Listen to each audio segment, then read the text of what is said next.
Today we will discuss the important MCQ on the Indian Penal Code from section 87 to section 95. So let's begin. The first question is, under Indian Penal Code 1860, the defense of consent is not available in cases of A. Consent to cause death, B. Consent to cause grievous hurt, C. Both A and B, D. None of the above.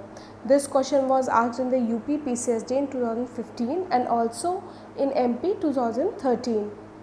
So the correct answer is answer C, that is both A and B, that the defense of consent is not available in cases of to cause death and to cause grievous hurt. Next question is, section 87 of the Indian Penal Code is based on the legal maxim of A. De minimis non curat lex, B. Volenti not fit injuria, C. Doli in capex, D. None of the above. The correct answer is answer B, that is volenti not fit injuria. It was asked in the MP 2017 and also in Uttarakhand 2003. Volenti not fit injuria means a willing person, injury is not done. The next question is, A school teacher with a view to maintain discipline punishes an 11-year-old student with simple punishment. A cannot take defense under section 89 of IPC. B. A is guilty of simple hurt. C. A cannot take defense under section 88 of IPC. D. A is guilty of using criminal force. The correct answer is answer A, that is A can take defense under section 89 of IPC. This question was asked in the Delhi Judiciary Examination in 2014 and also in Uttarakhand 2012.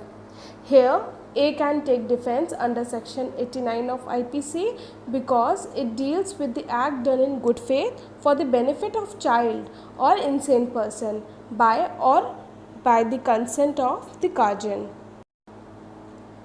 So the next question is, which section of the Indian Penal Code deals with those conditions when consent is said to be not free consent?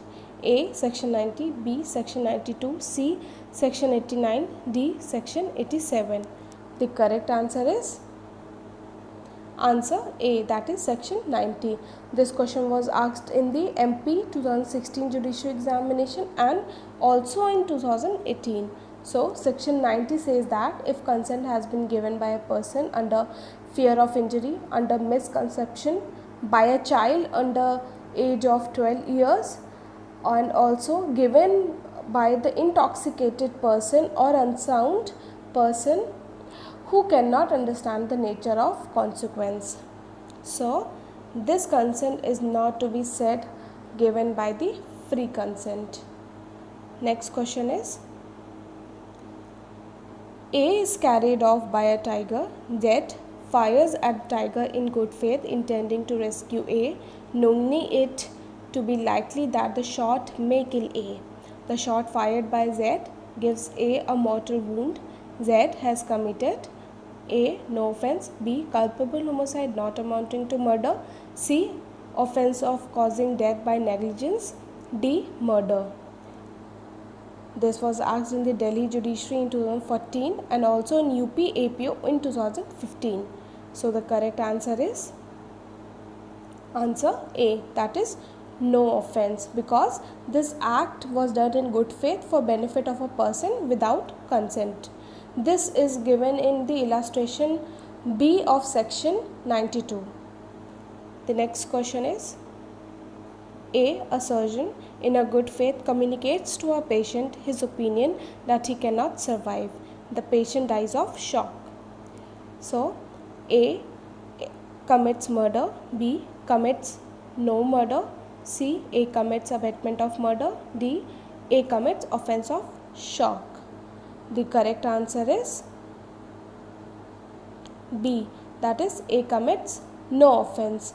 This was asked in the Uttarakhand in 2003 and also in Himachal Pradesh in 2011.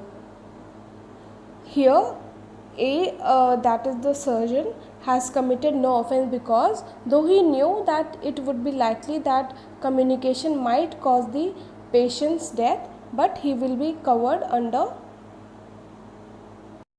section 93. The next question is, consent given under compulsion arising out of threat of injury, A. excuses the causing of death, B. excuses causing of any offense against a state punishable with death, C. both, and B, D, neither A or B. So the correct answer is answer D, neither A nor B. This was asked in the UP APO in 2015 and also in Uttarakhand in 2015.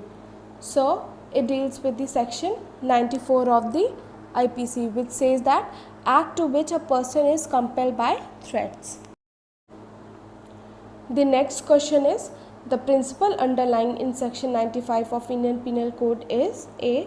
de minimis non curat lex, B. voluntas non fit injuria, C. doli in capex, D. none of the above. The correct answer is answer A, that is de minimis non curat lex, which means that the law does not take notice of trifles. Law छोटी मोटी बातों पर ध्यान नहीं देती है, जैसे कि आपने अगर किसी की हैंडकरचीफ यूज़ कर ली, या आपने किसी का पेन उठाकर अगर यूज़ कर लिया, या आपने कोई वैल्यूलेस चेक को उठा करके यूज़ कर लिया या उसकी चोरी कर ली, तो इन सारी छोटी मोटी बातों पर लॉ ध्यान नहीं देती है और they you all will be covered under and protected under section 95 of Indian Penal Code. The next question is, the maxim de minimis non curat lex means A. law would not take action on small and trifling matters, B. law does not ignore any act which causes the slightest harm, C. law would not take action in serious matters, D. all of the above. This question was asked in the Jharkhand in 2015 and Uttarakhand in 2014. The correct answer is answer A, that is law would not take action on small and trifling matters. ये question मैंने already question number 8 में आप लोगों को explain कर दिया है. The next and the last question of the series is, act causing slight harm is A. an offense, B. no offense, C. no offense if that harm is so slight that no person of ordinary sense and temper would complain of such harm, D. none of the above. The correct answer is answer C, that is no offense if that harm is so slight and that no person of ordinary sense and temper would complain of such harm. This question is of section 95 of the Indian Penal Code, that is act causing slight harm. So friends, this was the last question of this video and I hope you really liked it. And आप लोग please इसको ध्यान से और revise करते हुए चलिए. ये मेरी एपीसी की सीरीज़ चलती जाएगी सेक्शन वाइज एंड आप लोग प्लीज़ इसको भी अपने लिए भी सॉल्व करिए और लोगों तक शेयर भी करिए सो दैट वो लोग और भी इसको यूज़ कर सकें. Thank you. Till then bye.